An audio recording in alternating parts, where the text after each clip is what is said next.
Welcome to Catholic Views. I'm your host, Renee Kranz. In studio with me, still. It's Dr. I did Chris a quick Burgwald. change of outfit. Right, Yeah. me too. Yeah. Dr. Burgwald is staying with us all during the show today.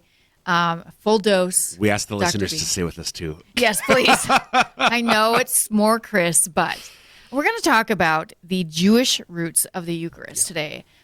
If you aren't familiar with this, if you haven't read Dr. Burgwald's column in the Bishop's Bulletin, or Brant Petrie's book, Jesus and the Jewish Roots of the Eucharist, which is a fabulous book, I picked that up, maybe 8 to 10 years ago or so. Yeah.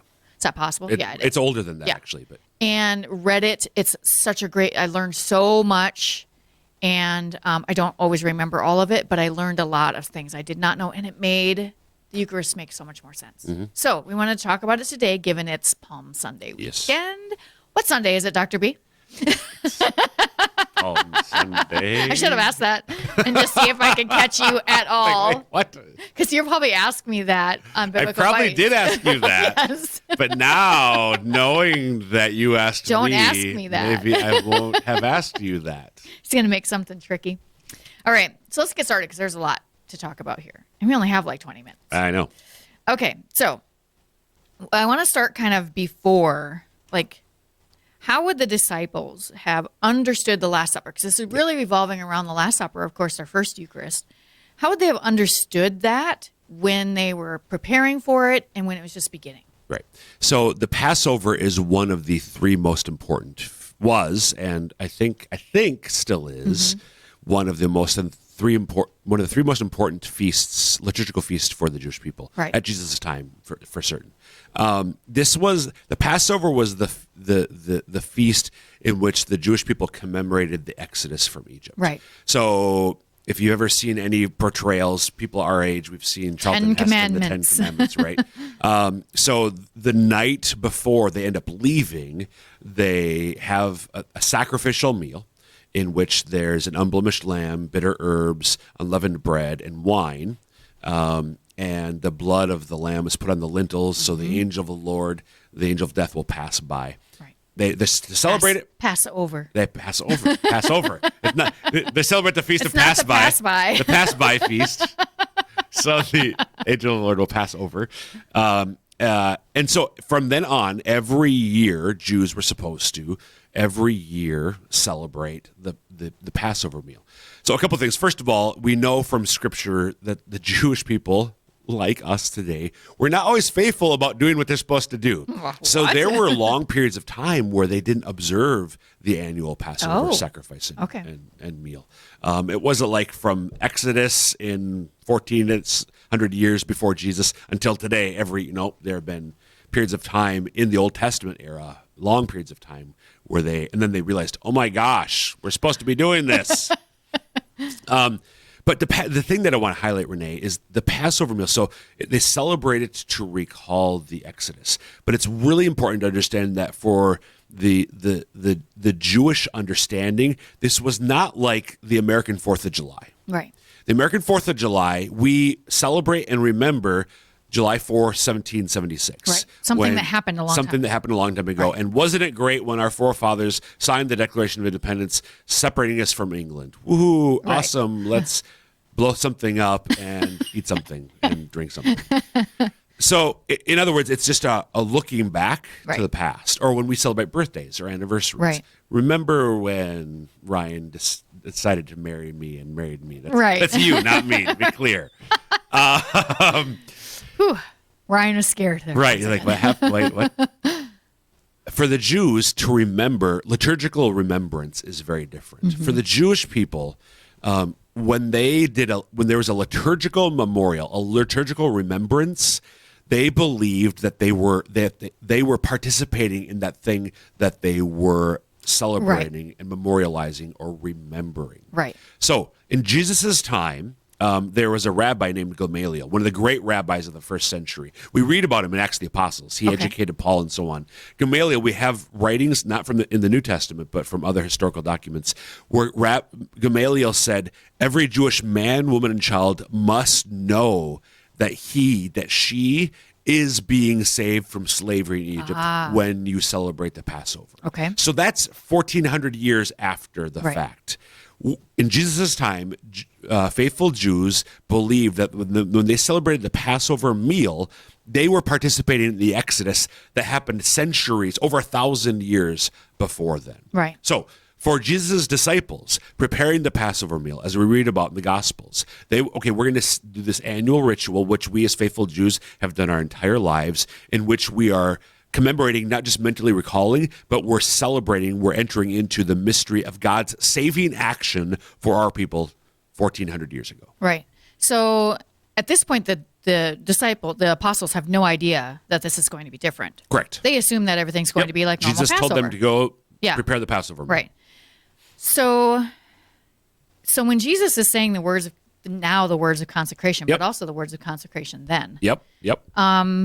You think that the disciples understood any of what was happening at that moment? They knew something was different, yes? Yes, they absolutely. Okay. So this is Matthew's account. Now, as they were eating, so Matthew sort of picks up at a certain point when they're in the process of having the Passover meal. Right. We're going to be real clear. It's a sacrificial meal. There was a lamb, an unblemished lamb that would have been sacrificed at the temple. Its blood drained, splashed against the altar, and now they've brought it to the upper room where they're staying for it to be prepared for the meal. So it's a sacrificial meal. Now, this is Matthew 26, verse 26. Now, as they were eating, Jesus took bread and blessed and broke it. So that's part of the regular Passover deal, and gave it to the disciples and said, "Take, eat, this is my body." And took a chalice when he gave thanks. "Drink of all of you, for this is my blood of the covenant, which is poured out for many." So at this point, like when Jesus, because there's the lamb, but they're not eating the lamb. So presumably they would have gone and gotten the lamb and had sacrificed and brought it to the upper room. But where normally they're partaking of the lamb, they're not. They're partaking of the bread. Okay. Yeah, I was just going to ask that. Like, why didn't Jesus use the lamb to change to his body, but he used the bread? He used the bread. So do you have any guesses why? Well, I would think that bread is easier to get than lamb. So going forward, it's a lot easier for us to have if we had mass. to have a lamb at every mass. Exactly. Woo! That would be right. The lamb. He was thinking ahead. Suppliers would be grateful, but sadly, instead the wheat growers are grateful. Exactly. Right. So this is where they would have realized, okay, he's going off script. Yeah. Now at this rogue. point, they're used to Jesus going. Better. Yeah. They're used to Jesus on occasion going rogue. Right. So even though this feast is a big deal, I mean, it comes down to us from Moses. But at this point, they know that Jesus has done things where he goes off script or goes rogue more than once. So they don't I'm sure I don't think they understood. Wait. Yeah. What? They're just kind of going along for the ride at this point to see what happens. Yes. Okay. All right. So I'm probably going to miss a lot of things. So what else was different from a normal Passover meal? So it seems that Jesus stopped it prematurely. Right. Okay, this is where I have the question later with the fourth cup. But that's okay. You can answer it now. So it seemed, and this is not real clear. There's this theory that a number of scholars have proposed, where they point out it looks, especially based on Luke's account, there were traditionally 4 cups that were celebrated, 4 blessing cups that were celebrated as part of the Passover meal. And it was ritual. like at different times. Yep. It's not like they were hauling all 4 of them down all at once. Correct. Different times, different courses of a meal, so to speak. And it seems, based, I think, on Luke's account in particular, that Jesus, again, not only, so he's already gone rogue, gone off script, but he sort of finished the meal. They sang some songs and psalms and then went out. And it seems that there's the 4th cup that you would normally consume was not consumed. The theory, so Scott Hahn and Brant Petrie, Dr. Scott Hahn has a book called, I think it's called The Fourth Cup, where he goes into this theory a little more. Dr. Brant Petrie addresses this in that book, in one of the final chapters of Jesus and the Jewish Roots of the Eucharist. And they both make clear this is not like definitive church teaching. Right. Good Catholics can disagree about this, but it's an intriguing hypothesis that Jesus does not drink the 4th cup on Thursday night. He drinks it Friday afternoon as he's hanging on the cross. Right. When he says, I thirst. Right. And they give him a drink. And then after that, it is finished. Which kind of draws the crucifixion and the death of Jesus into the Passover meal. Right. And that absolutely is the Yeah. case. So, the way that we celebrate the liturgies of what we call the technical term, the sacred Triduum, the Holy 3 days. So this is from sundown on Holy Thursday. So it's the liturgy of the Mass of the Lord's Supper, the Mass of the Lord's Supper. It's a Good Friday liturgy, and it's the Easter liturgies, the Easter Vigil, and then Easter Sunday. Those 3 days, all the liturgies that we celebrate them are sort of one great feast, one Right. great liturgy. So we already celebrate, and I don't know, you find this spelled in the Catechism, but it's pretty commonly held, at least, that Jesus's what he did at the Last Supper flows into his death on the cross, flows into his resurrection. Right. So the fourth cup theory, that's why it's so intriguing. It would make sense, another way of tying together what happened on Thursday night with Friday afternoon with Saturday night, Sunday morning. Right. Okay. If you just joined us, we're talking with Dr. Chris Burgwald about the Jewish roots of the Eucharist. Okay, so this is going to jump to a little bit of a different thought, but the manna that the Israelites ate in the desert, that is connected, or I don't remember if Jesus makes a direct connection during the Last Supper. Nope, not there. But he does in John 6. He does John 6. John 6. So let me. I want to take a step back, though. Okay, Renee, if I can. please. So you said early on when you read this book by Dr. Petrie, you really Jesus and the Jewish roots of the Eucharist. You really. I don't remember what you said. You didn't say. I really loved it, but you liked it. Why? There was just a lot of details that I didn't know, and I never made the connections somehow. I think a lot of us Catholics are like this, and just people in general. I didn't make the connections between the Old Testament and New Testament pieces that probably, and maybe I just hadn't fully made them yet until then. So what was it about making the connection between the Old and the New that was so fascinating to you? Are you able to articulate why that was so cool? It makes the whole of salvation history make sense. Yep. Instead of being these weird pieces that are kind of all scattered out around through history. Random things, right? Now you see, so this is that's very similar, if not the same reason why I was also so fascinated by this book. Yeah. Because he shows very clearly things which many of us maybe at best intuit and might know something about. Right. But even for me, who I taught college courses in the Eucharist, but he just does a good job of taking the Old Testament and how things were celebrated at Jesus's time. Right. And weaving that all together. So you see, the Lord's actually, he knows what he's doing. Yes. No pun. I mean, you're like, well, duh. Of course he does. Of course he does. Right. But it was planned. You see that. Yeah. So, the manna in the desert, there are 3, Dr. Petrie and others, and I had been one of countless many before doing this too. There are at least 3 major Old Testament threads that get woven into the reality of the Eucharist. Yeah. We already talked about one of them, the Passover. And the second is the manna in the desert. So this is that great miracle that happened as the Israelites are leaving Egypt when they're not in Egypt anymore. They're not slaves anymore, but they're getting hungry. And they're getting so hungry that maybe it'd be better if we went back to Egypt. Are you kidding me? Do you not remember what it was like? So typical. So typical of humans, exactly. So they, so the Lord gives them this miracle, the manna, and the word manna. I don't know if you remember this detail. And again, Petrie did not invent this. This has been well known. Manna means what is it? Right. Like they'd wake up every morning and there's manna. Like what's that?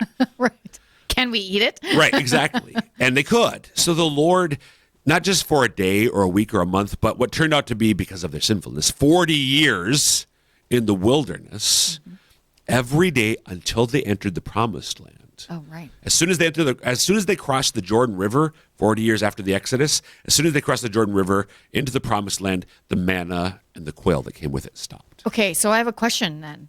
So we continue to consume the Eucharist, to have Jesus, until we cross into the Promised Land. Amen, sister. Heaven. That just dawned on me. Got it. I probably Exactly. read that in the book, and then now I forgot it. Yeah, Now it came and now to me connected. again. Yeah, exactly. Yeah, exactly. Okay. So you've got this literally daily miracle, except the day before the Sabbath. They'd collect, so you couldn't keep it, but they could keep enough for the Sabbath, I think. Yeah, I think I remember that detail right. Because you're not supposed to work on the Sabbath, so they wouldn't have to go out and collect it. They'd have 2 days worth from the day before. Right. So Jesus references that miracle and of the man in the desert. Yes, in John chapter 6, the synagogue in Capernaum, where almost all of John 6 is what scholars have called the bread of life discourse, where Jesus gives this really extended teaching on how you must eat my flesh and drink my blood, or you will not have eternal life within you. And the bread that I will give is my flesh for the life of the world. Right. And he actually refers to himself as manna from heaven. If I am the bread that has come down from heaven. Okay, so you said there was 3 threads. Is the other one the lamb and Abraham, or was? Oh, no. You know what it is. It's in your questions. It's in my question. Oh, the bread of the presence. The bread of the presence. Sure. So this is the one that I knew the least about. This is the one that was most fascinating to me. The bread of the presence was ritual bread that was kept within the tabernacle. So did you hear what I just said? Did you hear what I just said? Threads coming together. Okay. So people are like, what's happening right now? Burgwald's excited. God told Moses on Mount Sinai to build him basically this large tent structure where God would dwell on the Ark of the Covenant. So it's a 3-part thing. You've got the outer court, go the other way. You got the Holy of Holies, the Holy of Holies, where the Ark of the Covenant was kept. The Ark had the 10 Commandment tablets kept in it, Aaron's staff, Moses' brother and the high priest, and the manna from the desert. And only the high priest could go in there. Eventually, only once a year. Right. Next out is the holy place, and only priests could go into the holy place. Okay. And this is where a number of sacrifices will be offered. This is where the bread of the presence is. I'll come back to it. And then there's the outer court.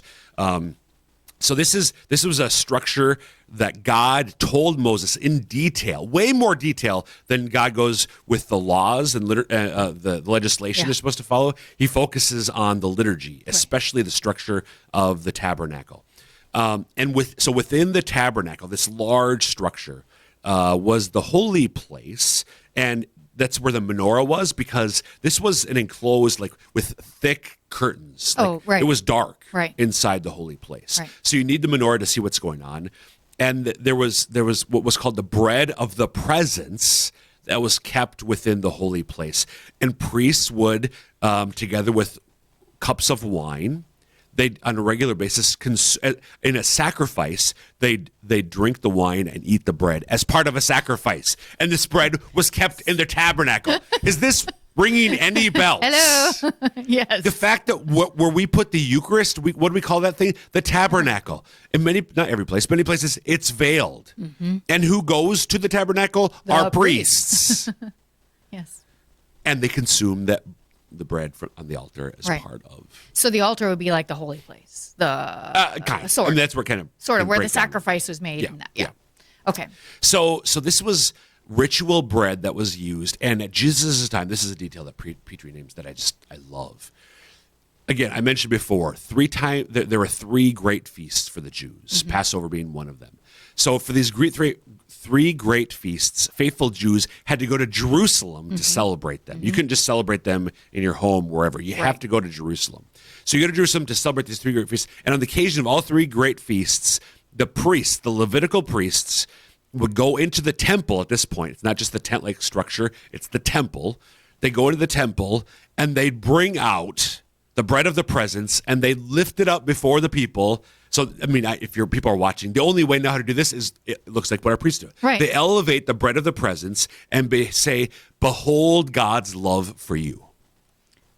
For the people to look at. Right.